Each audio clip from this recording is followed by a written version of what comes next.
Hi there, good evening and welcome to this special Sunday broadcast on Republic TV. Starting tonight, we at Republic are going to bring to you three major stories in the long-form format. Stories that look ahead to the coming week and beyond. Stories that are going to hit the headlines. Stories that matter to India's politics and geopolitics alike, which are going to impact our march to progress from the present and into the future. That's why every Sunday we're going to give you a heads up on news for the coming week so that you viewers are forearmed. After facts in detail, I would also have a conversation with an expert so that you get the complete picture. Let's get going tonight. I bring to you three stories that are shaping up as we speak. First one, looking forward to Dhaka. Its usurper regime under Mohammad Yunus is already wobbly. There are signs that it might collapse under its own weight. Those who supported Mohammad Yunus post the July turbulence last year are now questioning his intent. Is he going to survive this turmoil? We take a look. Second, after Operation Sindoor, India is readying the Indus water bomb. Having kept the 1960 treaty in abeyance after Pahalgam, even as our diplomatic teams seek to change the discourse around the world, the course of the rivers, part of the IWT, is being affected on the ground. A churn has begun from New Delhi to Jammu and Srinagar to make sure that in the soonest possible time, first, we can utilize our due share and then make sure that Pakistan pays for every drop it was getting undeservedly. Tremendous ground reportage on then and then. River water sharing expert Brahma Chalani joins me. And finally, the third one, but the biggest headline of the coming week perhaps, that we are looking forward to. National Security Advisor Ajit Doval is set to visit Moscow to firm up India's defense supplies. Remember friends, India officially maintains that Operation Sindoor is not over yet. Are we looking at some action again in the near future? A lowdown first, and then India's former Foreign Secretary, Kanwal Sibbal, unlocks the geopolitical dynamics before they play out over the next week. That's how the looking forward looks tonight. Story number one, on the future of Yunus in Dhaka. Story number two, on India changing the course of Indus River system brick by brick. And story number three, on National Security Advisor Doval's Moscow visit. Let me get you the headlines first.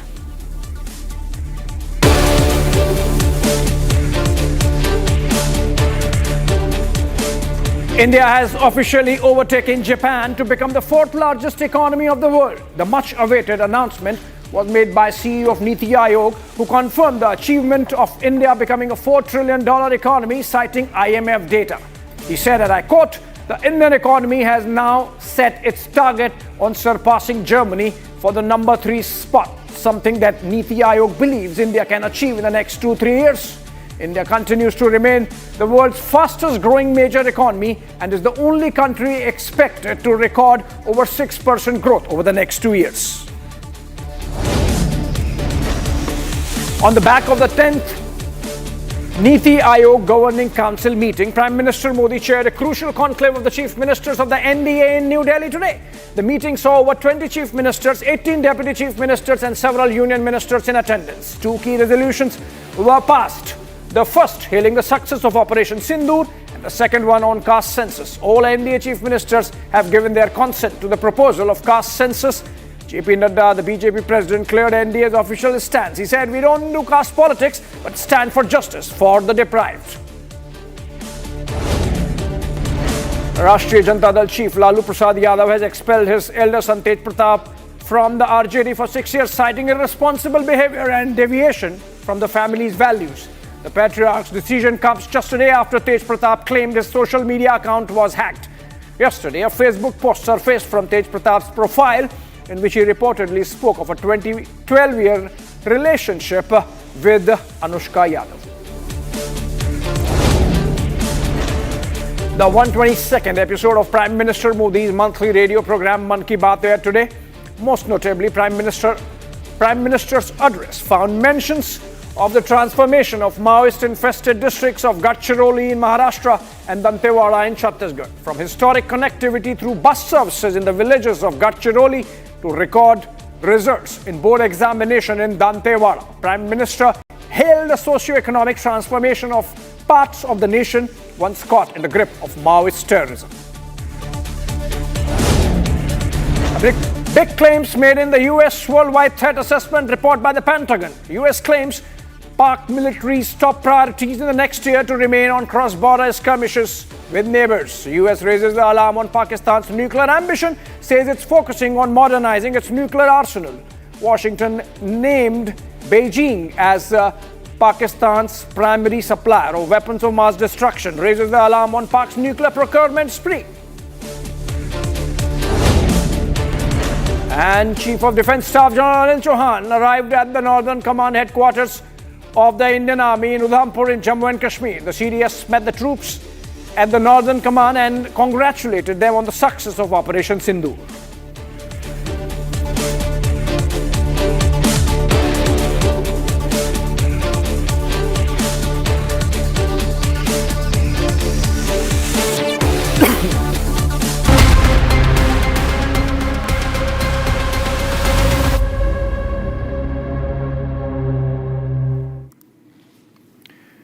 Welcome again, friends. A major political storm is brewing in Bangladesh. Just 9 months after Sheikh Hasina was ousted in a dramatic uprising, the man who replaced her, Nobel laureate Muhammad Yunus, now finds himself under fire, with the military pressing for elections and the streets simmering with unrest.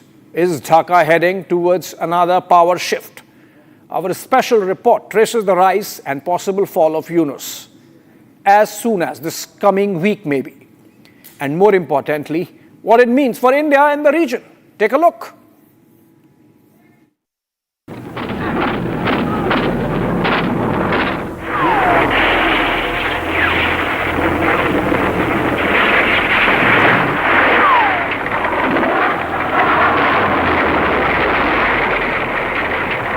(1971) के हम पर थोपे गए युद्ध में BSF के जवानों ने जो वीरता दिखाई, जो योगदान दिया, उसको ना भारत कभी भूल सकता है, ना कभी बांग्लादेश ने भूलना चाहिए. They say you cannot change your neighbors, but in 1971, the Indian Armed Forces changed that axiom.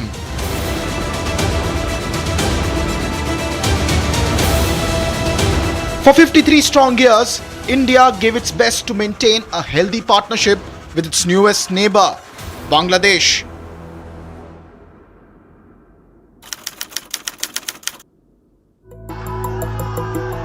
However, it all changed on August 5th, 2024.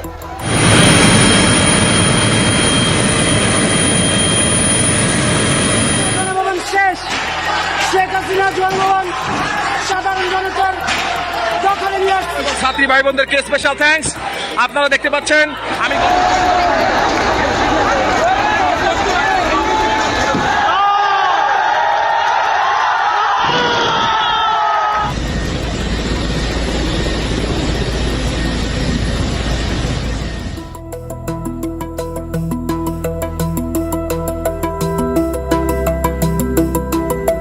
What started off as a students' movement against the reservations given to descendants of freedom fighters in Bangladesh turned out to be a well-planned operation to oust Sheikh Hasina in the first year of a historic fifth term as the Prime Minister.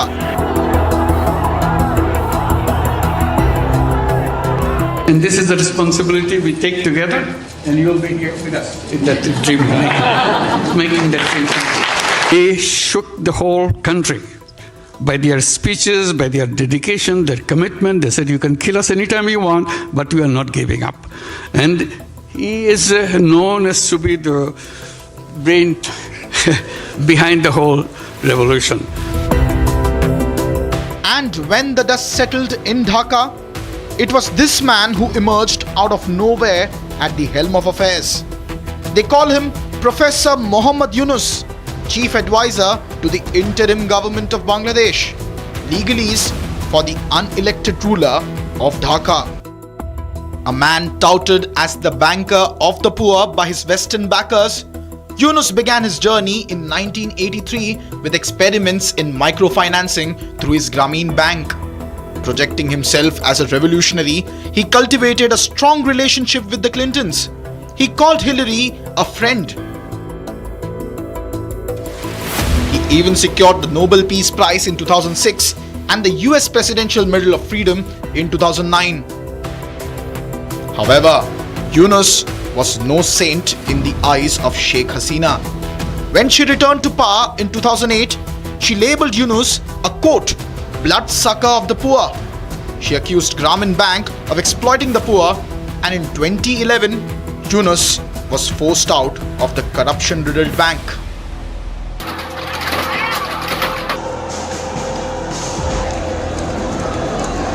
But a coup in Dhaka, Hasina in exile, a depleted BNP under an out-of-touch Khalida Zia, former Prime Minister and Sheikh Hasina's main rival, Muhammad Yunus managed something that no democracy would allow. A shot at the top job without a single vote casted. I think Muhammad Yunus has been a failure for the last 8 months.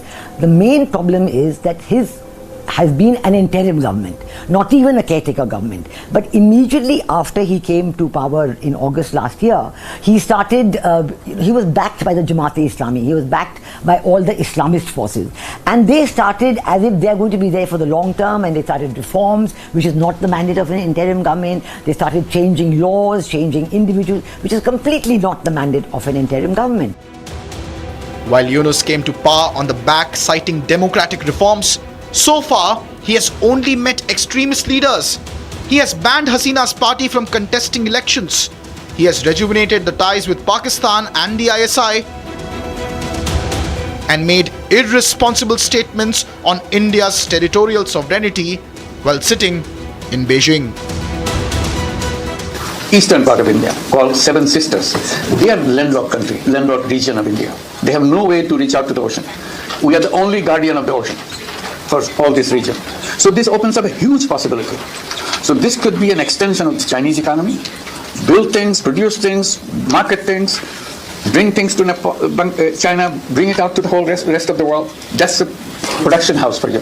So that's the opportunity we should seize and we should implement, we should get it done. What Muhammad Yunus miscalculated totally was that after he came to power in August, he started doing two things. Professor Muhammad Yunus went to China and came up with a number of projects. And do you know that one of those projects was to revive an old World War II Air Force base in Lalmunir Ghat, which is very near the Siliguri corridor and very near China. Very near, you know, the Doklam and other sensitive places on the China-Bhutan and China-India border. So I think that this is a very dangerous game that Muhammad Yunus has been trying to play.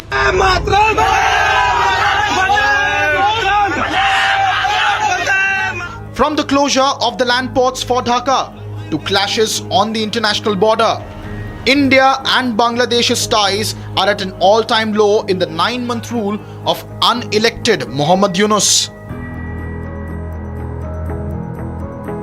Now, his Chief of Army Staff, General Waqar-ur-Zaman, wants him out.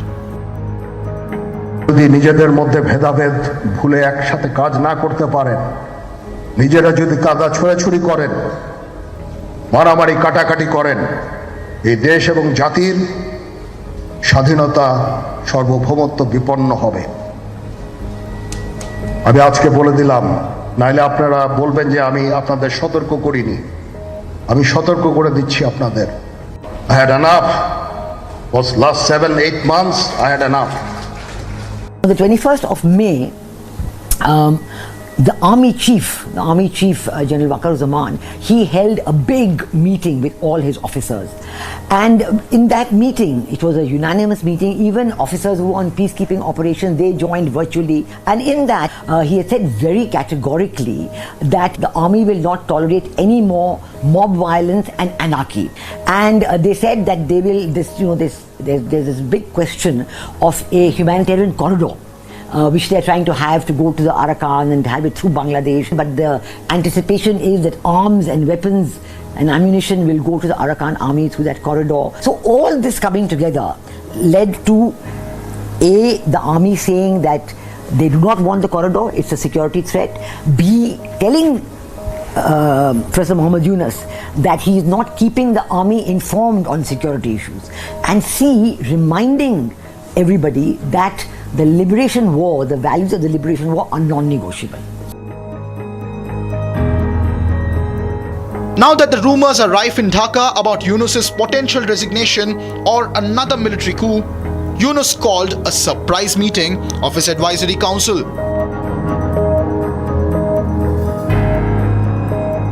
The planning advisor of Bangladesh, Dr. Wahiduddin Mahmood, dismissed the speculation regarding the resignation of the chief advisor, Professor Dr. Muhammad Yunus, after an advisory council meeting on Saturday.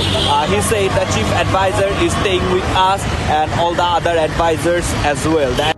While Yunus's loyalists are claiming there is no need to panic, after meeting Yunus, BNP, the leading opposition party in Bangladesh, has made it clear: hold elections by December. Meanwhile, the Bangladeshi society is torn on the prospect of Yunus continuing in power. একটু বলেন তো যে পদত্যাগ করলে আপনার কাছে কি মনে হয়, কেমন হবে? পদত্যাগ করলে ভালো হইব।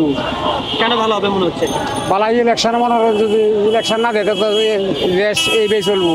উল্টা পাল্টা দিয়ে বাজার কেউ মানে না করে যে কিন্তু মনে হয় সরকার একটা ক্ষমতা গেলে মনে হয় ভালো। এইবার তো দিনকাল ভালো যাচ্ছে না। এবার কেউ কেউ মানে রাস্তাঘাট, কেউ কেউ মানে না আইন কানুন কিছু নাই। আমি মনে করি কি, ইউনুস স্যার যদি এই আমাদেরকে এই পথচারী অবস্থা যদি ছেড়ে যায় তাহলে আমাদের দেশটা ধ্বংস হয়ে যাবে।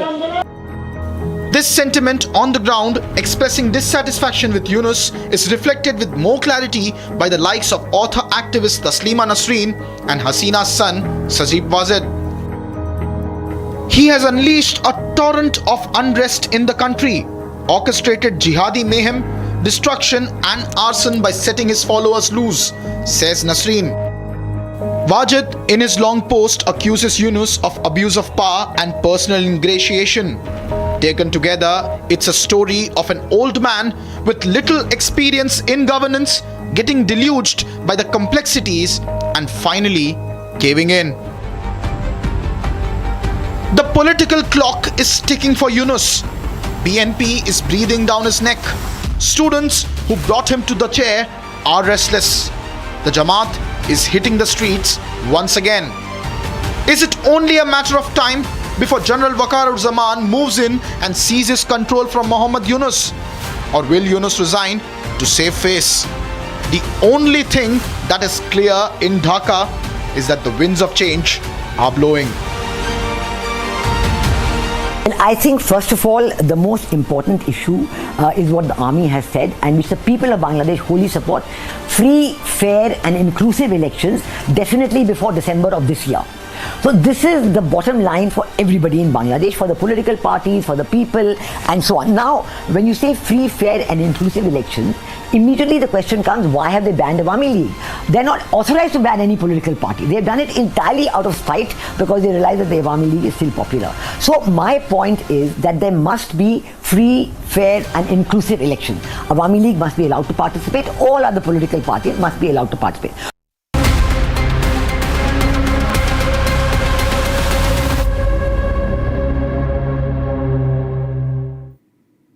All right, looking forward to whether Muhammad Yunus is on his way out or not. Joining me for a conversation from Dhaka, Farooq Rahman. He's chairman of the National Labour Party. He's someone who's likely to meet Muhammad Yunus possibly tomorrow. Welcome, Mr. Rahman. And it seems that the army has effectively read the riot act to Muhammad Yunus, after which he sort of suggested that maybe it's time up for him. Is he threatening to resign? Is he actually going to resign? What's happening with Muhammad Yunus in Dhaka? Thank you very much. Still, I am extremely sorry for that because of the heavy traffic jam now on the way, and I am joining my car. So sorry for that. Thank you very much to inviting me And I would like to say, just now at this moment, the Yunus is not the resign. So they call as the all political parties meet today, and tomorrow will meet us, so that we want to the clear message, Mr. Yunus, the reform of the election commission and reform of the judiciary, so that the is enough time to getting the election credible and the international level standard election up to within the by the December.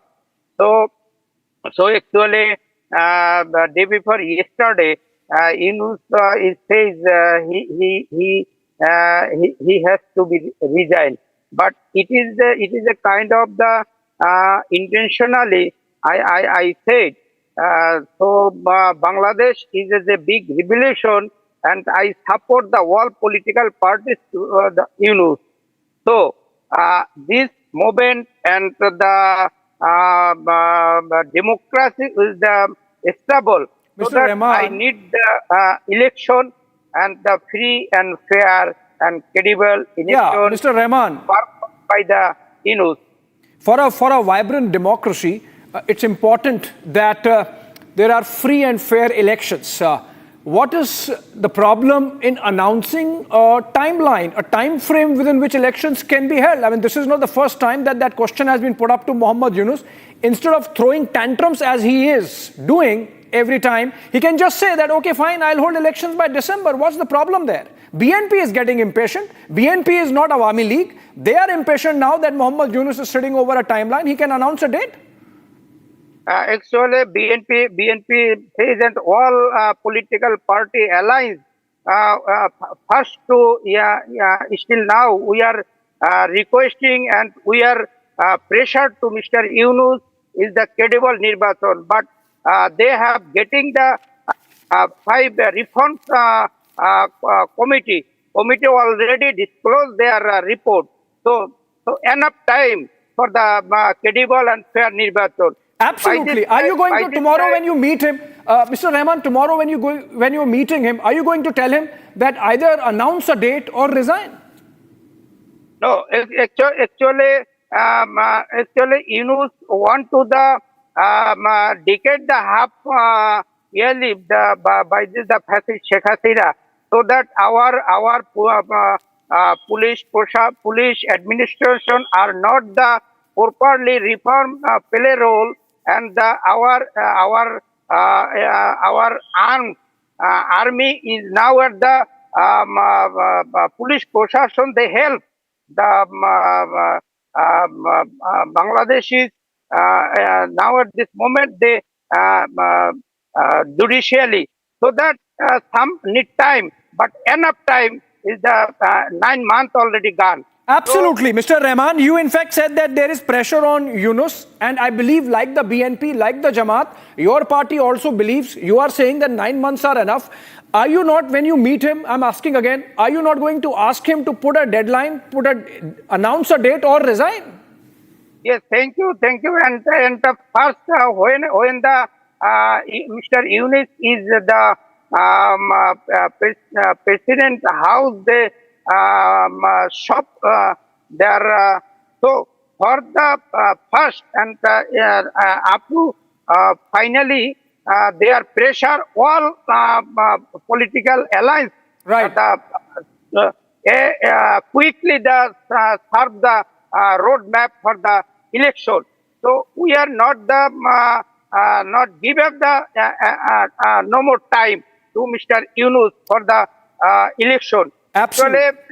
Actually, we want all alliance and the BNP also, Jamaat, Bangladesh also, the first and the priority basis, we are wanting the election and the time frame by the within the December. So Absolutely. we are not the give up the enough time. Right. Enough time is the 8 months is that they have done the enough Right. time.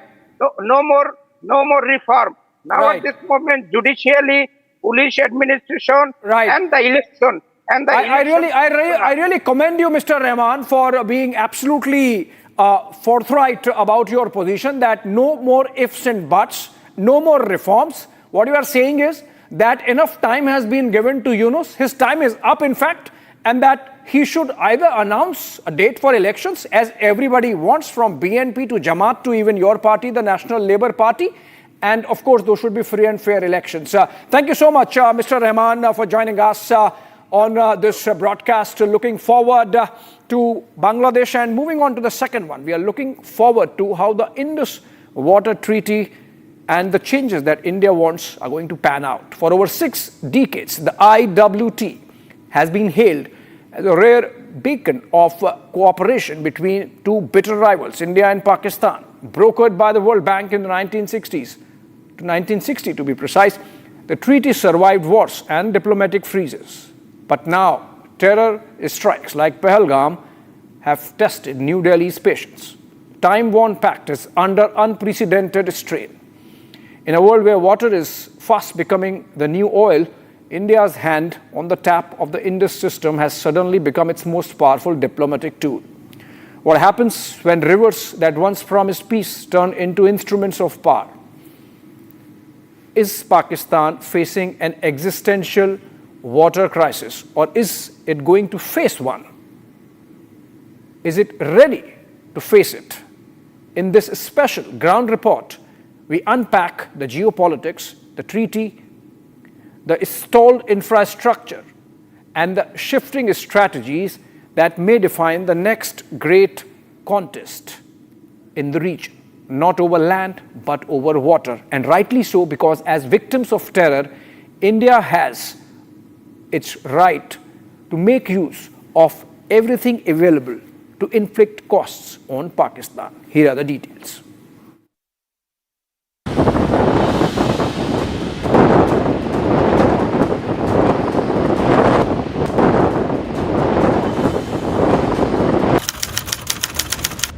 In September 1960, India and Pakistan, under the mediation of the World Bank, signed the Indus Waters Treaty.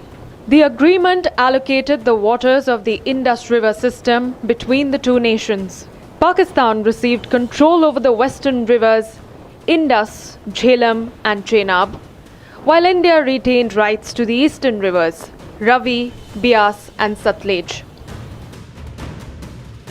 On paper, the treaty promised balance, but the rivers told a different story. The western rivers, following through Pakistan, carry nearly 80% of the basin's waters. India's eastern rivers, though vital, are far less generous. This inherent imbalance has long fueled debate that the treaty favors Pakistan disproportionately. As per Indus Water Treaty, Pakistan got the share of River Chenab, River Jhelum and River Indus, while India got the access to the western rivers.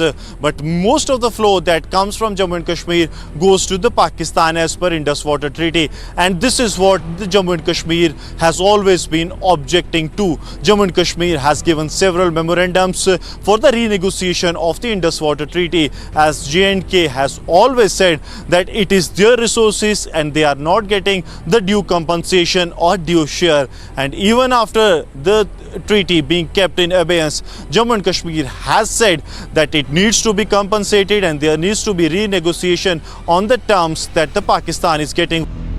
Among the vital components in this system is the Jugular Lake, the largest freshwater lake in Asia, located on the Jhelum River. For decades, the Tulbul Barrage project at Jugular Lake has been stalled, a source of contention between the two nations. Designed to regulate water flow and improve navigation, this barrage remains a symbol of unfulfilled potential, caught in the web of treaty disputes. I'm standing on the banks of Jugular Lake in the Kashmir Valley, and this is one of the Asia's largest fresh water lake, and this is a critical piece at the moment because of the escalating water dispute between India and Pakistan. On April 24th, Government of India decided holding Indus Waters Treaty in ambience. It is because blaming for counter terrorism and also after Pahalgam attack that killed 26 people. Pakistan calls it a death sentence for its people, sustaining fishing community and agriculture. Jugular Lake is a lifeline, but it's also tied to the Doval navigation project, a barrage upstream that India now plans to revive.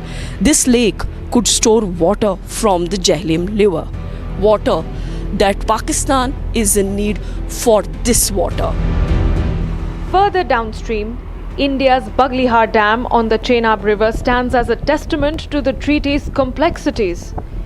While constructed within the treaty's framework, it became the center of prolonged arbitration as Pakistan raised objections. The construction of Buglihar Dam began in year 1998, and it was in 2008 when first phase of Buglihar became operational, and in 2015 the second phase of Buglihar Dam became operational, and both the phases have the equal capacity of 450 megawatt that helps in the production of electricity. The height of this dam is 144.5 meters and it has the capacity of 450 million cubic meter of the water storage, and the runoff water that flows down to Pakistan is close to 27 million acre feet. Pakistan has always been objecting to the changes that India proposes to the Buglihar Dam. India has time and again made it very clear to the Pakistan that the changes India is proposing is only for the dam's infrastructural security and it is not to harm the interest of Pakistan. But Pakistan has always been like this. That's the objective to it, terming is at the threat to their water security levels. That water goes to Pakistan will be stopped by India. Though in 2005 there was an international arbitration team visiting Jammu and Kashmir and giving India a go-ahead, Pakistan continues to take up this issue at multiple platforms. Despite enduring multiple conflicts, including the wars of 1965, 1971 and 1999, the treaty remained intact. India's commitment to upholding the agreement, even amid hostilities, showcased a dedication to peace and regional stability. But the world has changed. The spectre of cross-border terrorism now shadows the treaty. Climate change tightens its grip, melting glaciers.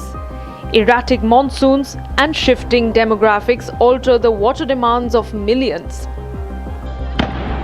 In the wake of the Pahalgam terror attack, the fragile fabric of the Indus Waters Treaty was severely tested. New Delhi suspended the agreement with Islamabad, leaving a devastating impact of the country's economic framework. Indus water treaty जो दोनों ममालिक के दरमियान जो एक agreement हुआ था, फिर मार्शल अयूब खान और Pandit Jawaharlal Nehru on some certain conditions, उसमें जम्मू कश्मीर को उसको उसके हवाले से कंपनसेट किया जाना था, वो तो हुआ नहीं। आज सूरत हाल ये बन गई है कि हमारे दरिया, हमारे पहाड़, हमारे जंगलात, हमारा पानी हमारी मलकियत में नहीं है। अगर इसका नुकसान देखा जाए तो सबसे ज़्यादा जम्मू कश्मीर के लोगों को इसका नुकसान है। Pakistan is feeling the jitters.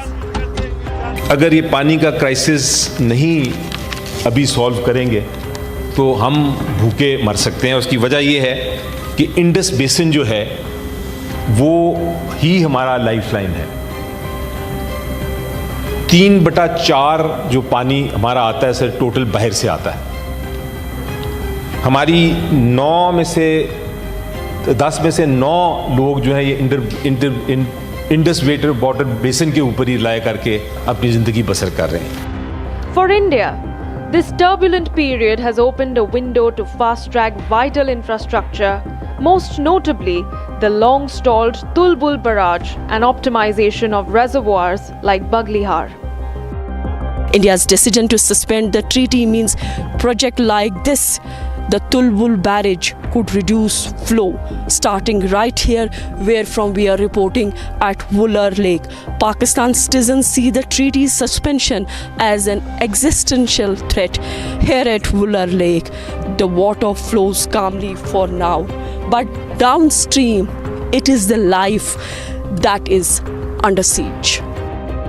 Experts contend that the Tulbul project must be prioritized and be restored to what it was in 1960 at the earliest. One of the biggest things which had been pending is the Tulbul navigation project. It started in 84 and 84 will be 41 years ago. So at that time they objected and it was stalled in 87. After that we tried to construct it and do the things, but somehow we have not been able to. Looking further ahead to the next decade, India's ambitions are even bolder. A comprehensive national strategy for inter-basin water transfers may reshape the subcontinent's water map.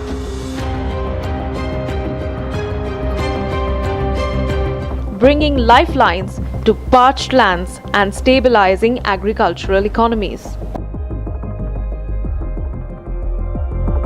If the government thinks that it is doable, and that is why it had started the Tulbul navigation project in 1984. And the first thing to do is dredge the Wular and restore it to the size as it was on September 19, 1960, because that was the day the treaty was signed.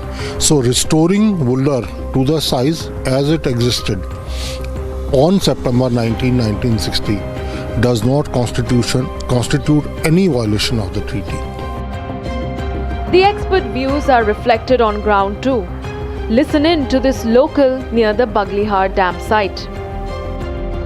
एक mission चल रहा है, जल जीवन mission, उसमें हमें कई तरह की परेशानियों का सामना करना पड़ा। हमें मोटर लगाने पड़ रहे हैं, हमें पता नहीं क्या क्या मैकेनिकल का वो सिस्टम यूज करना पड़ रहा है। अगर इससे बेहतर है कि हमारे पास पानी है, हमारे बगलिहार का इतना बड़ा पानी, बगलिहार के छोड़कर जो इंडस वाटर जो था, ये पानी जो पाकिस्तान जा रहा है, इस पाकिस्तान के पानी को अगर हम जैसे प्रोजेक्ट्स है, प्रोजेक्ट्स के बाद अगर जो पानी आगे जा रहा है, इसको क्यों नहीं हम अपने एरियो में यूज करें, खेती बाड़ी में यूज करें, क्यों हम इसको आगे जाने दें?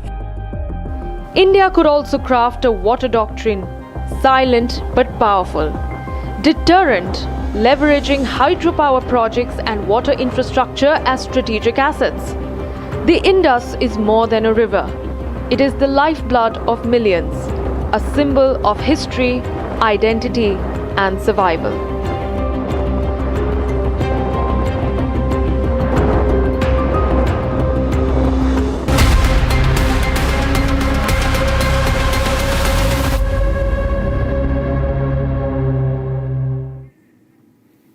All right, the facts are damning, and one wonders if you look at and listen to these voices from the ground of the experts and, of course, the government. It's clear that it was a badly drafted treaty. Joining me in this conversation, Mr. Brahma Chelani. He is a strategic thinker and someone who's an expert on river water sharing, international river water sharing systems. He's written a book on Brahmaputra that traverses between Tibet, China, and India. Very good evening to you, Mr. Chelani. First up, can I really ask a straight question? Should we even bother to keep it in abeyance? Should we not just scrap the Indus Water Treaty? It seems like very badly drafted document. That's a question that the government needs to answer, because international law is clear. When a treaty's fundamental conditions collapse or one party violates the treaty persistently, the other party has the right to suspend or withdraw.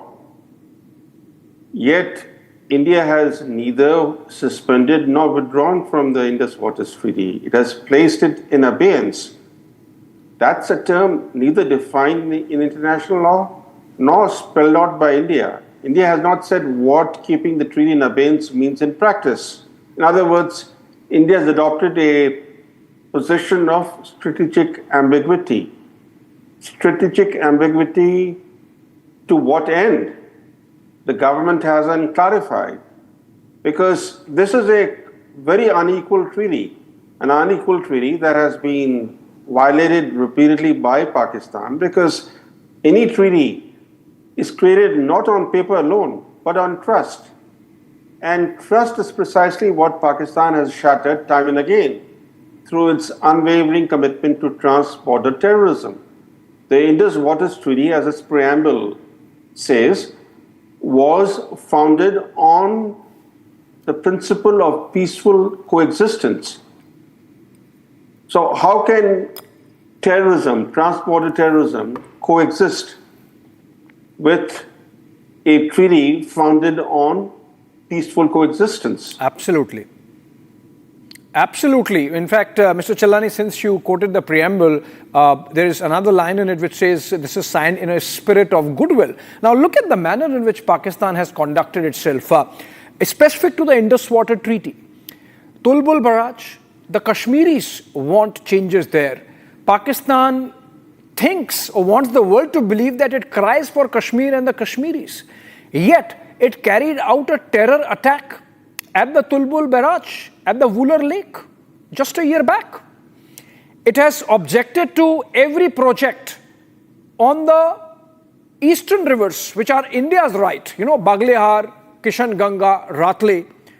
So, I find myself in agreement with you, but what's the way forward? Pakistan has repeatedly objected to every Indian hydropower project in J&K because Pakistan's objective is to keep J&K underdeveloped so that there is discontent in J&K. So every small engineering difference they sought to litigate at the international level by either seeking the appointment of a neutral expert or seeking international arbitration. Now, this has been going on for decades now, and government after government has done nothing about the Indus Waters Treaty. And even the Modi government has been talking for many years now. For example, in 2016, Prime Minister Modi said, blood and water cannot flow together. Now, 9 years later almost, he repeated the same line recently, last week. But in those 9 intervening years, India hasn't built any infrastructure to create riparian leverage against Pakistan. If India were to create riparian leverage in the Indus Basin, it will be a cheaper option for India to reform Pakistan's behavior than fighting a war. As the upper riparian state, India, by creating sufficient leverage, would be able to mount escalating riparian pressures on Pakistan. In fact, such leverage can serve as the most potent instrument in India's arsenal against Pakistan, potentially more powerful than the nuclear weapons option. The nuclear weapons option is essentially for deterrence. Yeah. But if you have riparian leverage over Pakistan through hydro infrastructure, then you can ensure that Pakistan stays on good behavior. So we need to translate our rhetoric into action.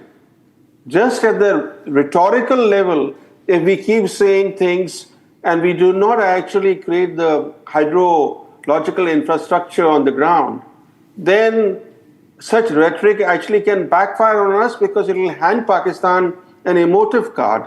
As it is in recent days, there have been mass protests in Sindh against Pakistani Punjab building new canals to divert water, and also Pakistani Punjab introducing corporate farming. So there have been mass protests in Sindh and people have been killed in police firings in Sindh.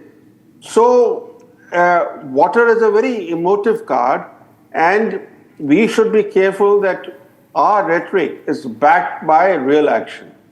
Mr. Chellani, could it be because beyond the treaty obligations, there might be some international law which might be hindering? For example, none other than the Jammu and Kashmir Chief Minister, Omar Abdullah, he has spoken about dredging of the Tulbul barrage of the Jugular Lake.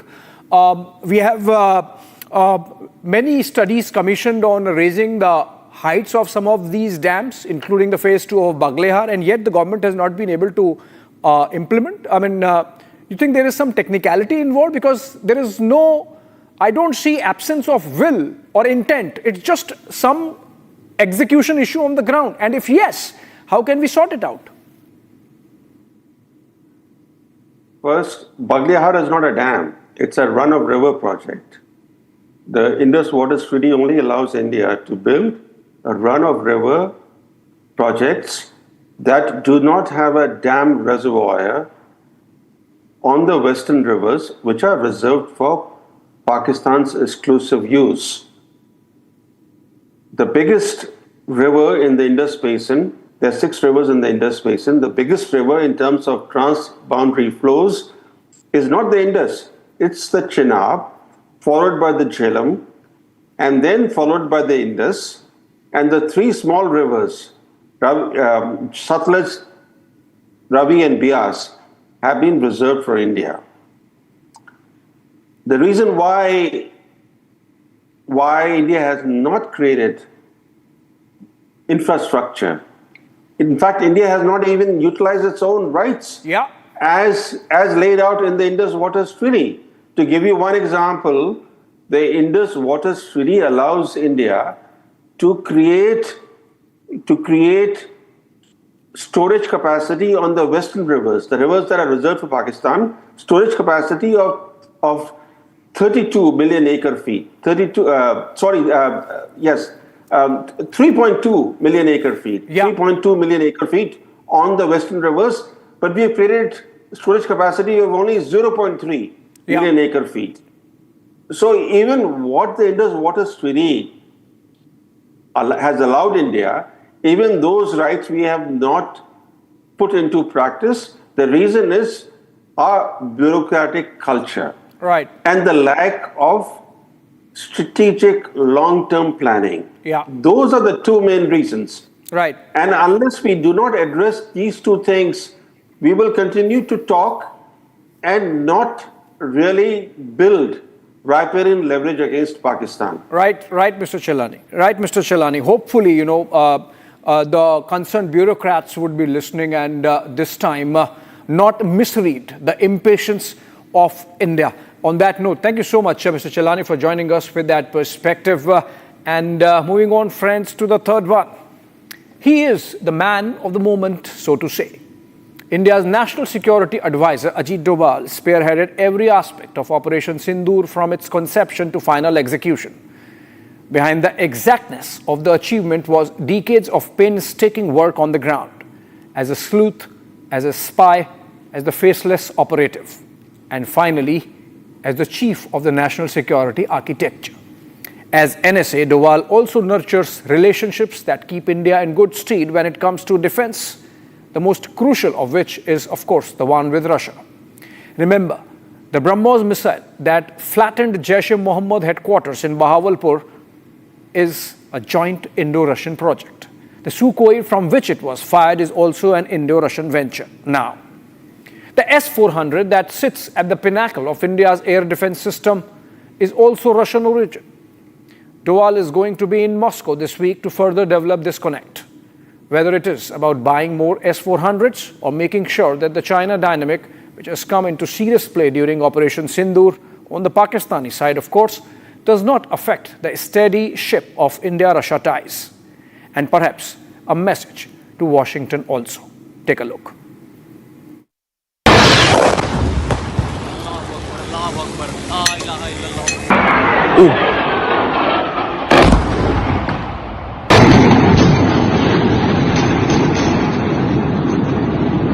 The boom of BrahMos missiles pulverized the headquarters of Jaish-e-Mohammed in Bahawalpur in the intervening night of May 6 and 7.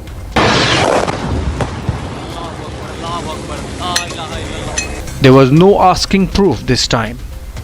It was on the ground, in the air, recorded by Pakistani cell phones and acknowledged by a shaken Pakistan government. And when Pakistan attempted to retaliate, India's air defenses proved more than a match. Attack हुआ है नूर Khan base पे बिल्कुल घर के सामने अभी एक neutralizing all Pakistani projectiles and in one case shooting an incoming missile right inside Pakistani territory, thanks to the superior S-400 missile defense shield. The same S-400 Pakistan claimed to have hit, but never did. आपके पराक्रम की वजह से आज operation सिंदूर की गूंज हर कोने में सुनाई दे रही है। ऑपरेशन सिंदूर कोई सामान्य सैन्य अभियान नहीं है। ये भारत की नीति, नियत और निर्णायक क्षमता की त्रिवेणी है। जब हमारी बहनों बेटियों का सिंदूर छीना गया तो हमने आतंकियों के फन को उनके घर में घुस के कुचल दिया। भारत की ओर नजर उठाने का एक ही अंजाम होगा, तबाही।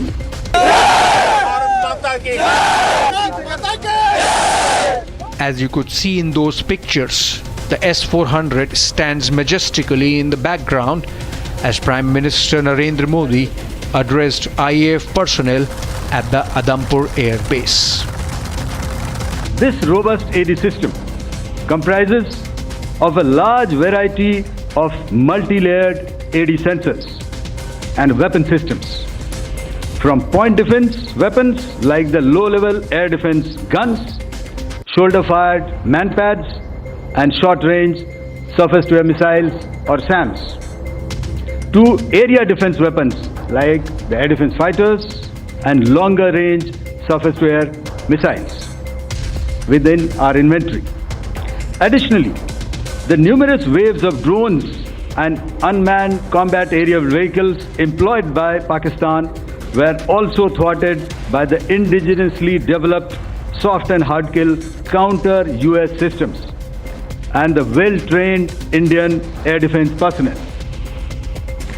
All this was brought together as an efficient and effective AD environment by the Integrated Air Command and Control System of the ISCCS of the Indian Air Force. With Pakistan given a bloody nose, the man who oversaw the execution and every other detail of Operation Sindoor, National Security Advisor Ajit Doval, is already looking ahead. He is off to Moscow for an appraisal visit this coming week. On his plate, negotiations with Russia on bolstering the defense supplies, including fast-tracking delivery of remaining 2 S-400 systems. This audience of Doval with President Putin last year was a message to those watching Asia's geopolitics. India and Russia have a long-enduring partnership which has weathered turbulence on many occasions past. Especially and personally, and brief you about the talks. India had ordered 5 S-400 systems, of which 3 were delivered on time. But after the Ukraine war that Russia launched in 2022, the supplies of the remaining 2 are stuck, something which Doval has to sort out. An expectation is building up in Moscow. Both with their own individual worries and difficulties at the moment, but they've stood by each other. Of course, India, supported by the Soviet Union even back in 1971 in the conflict against Pakistan. So this is a long-standing relationship. It's a very fond one. Your president, our president of Russia, Vladimir Putin, and Narendra Modi, very close, very friendly, embracing each other the last time they met. So it's an important meeting. And it's important now more than ever, probably. India facing threats from terrorism, the terrible attack in Kashmir, which killed 26 Indians, sparking this latest conflict with Pakistan, again, where Russian military equipment was used by the Indian side, the S-400 air defense system, fighter jets. So there's lots to talk about. And almost India is seen as an honest broker here in Russia, maybe in relation to Ukraine and the West, whereas Russia can also be seen as an honest broker potentially for India when it's talking to its partners and neighbours and friends that it may have some difficulties with. So it's a very, very important meeting, and it's a very, very important visit. NSA Doval is also to prepare ground for the upcoming visit of President Putin to New Delhi later this year, as part of the annual summit dialogue between the two sides.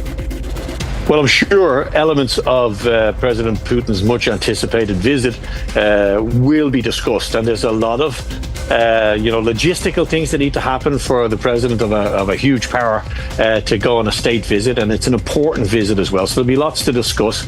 There'll be agendas which will be set. Again, I think it will be about international cooperation. It will be about trade. There's always discussion about trade. India has become an exceptionally important trading partner for Russia. America should watch closely. After raking up Kashmir without merits, the Trump administration might have infused a new rigor in the India-Russia relationship, which has stood the test of time.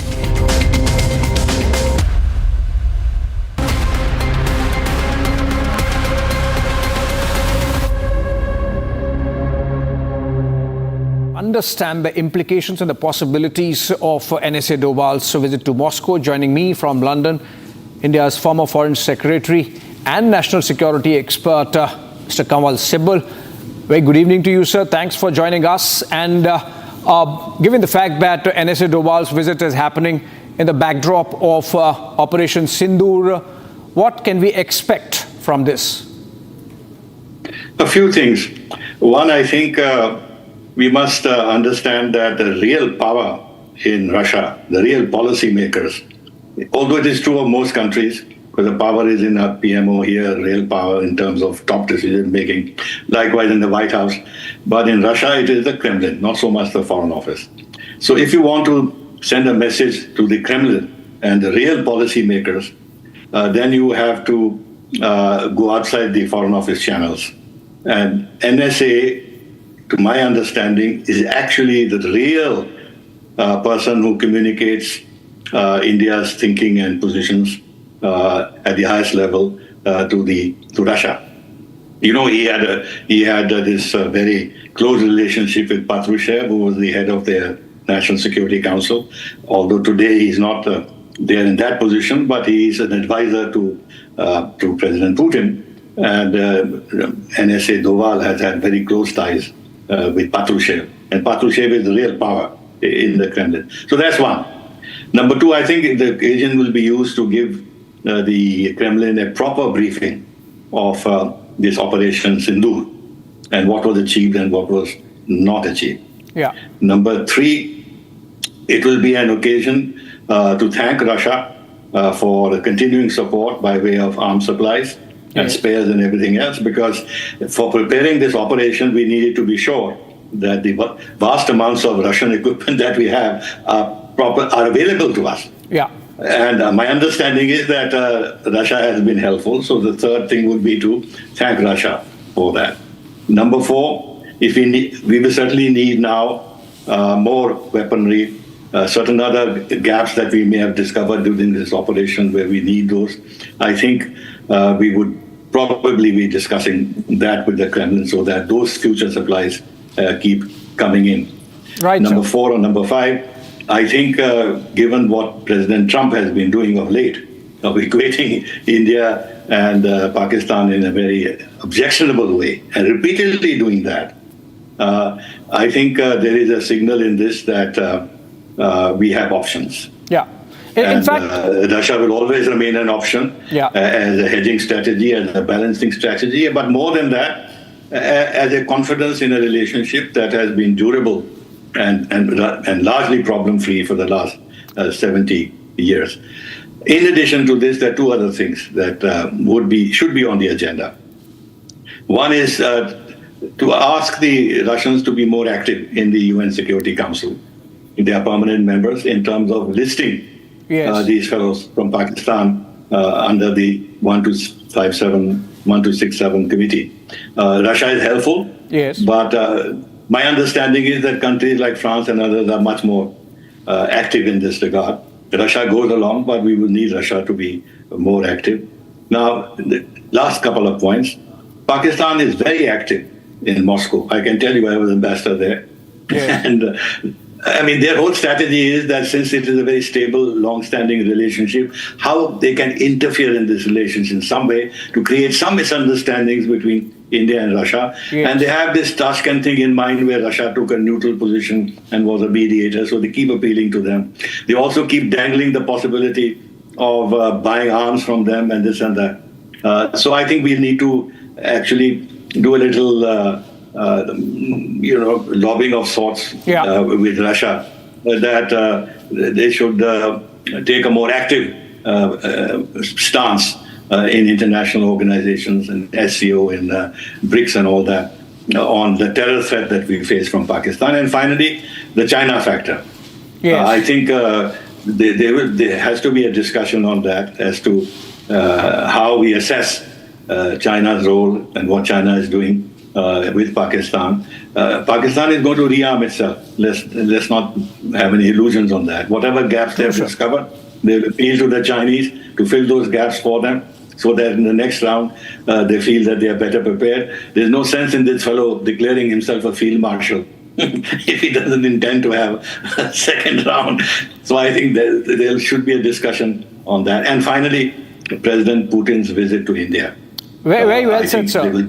I think the preparation for President Putin's visit would, of course, be a very important aspect of the conversations that happened there.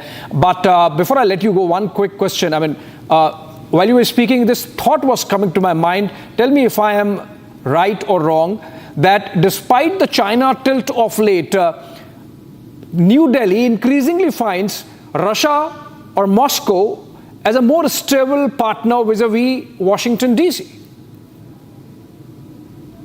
Yes, I agree with you. In geopolitical terms, in political terms, certainly a more stable partner. In defense terms, a more important partner, because most of our equipment still is from there. But I think there's a difference between being a stable partner and the gamut of relationship that we have. The gamut of relationship with the United States is much wider. But United States is not a trustworthy partner and changeable partner. Yeah. And that's where we need to keep our strategic autonomy, and to maintain that, it's very vital that we have a strong relationship with Russia. Right, absolutely. Thank you so much, sir, with your words of wisdom, as always. And thank you again for joining us from London, sparing your time. And with this, friends, I come to end of this very new experiment we have done on Republic TV, the long form looking ahead format every Sunday. And tomorrow, of course, 8 p.m. join Arnab Goswami for Super Primetime Max. Thanks for watching.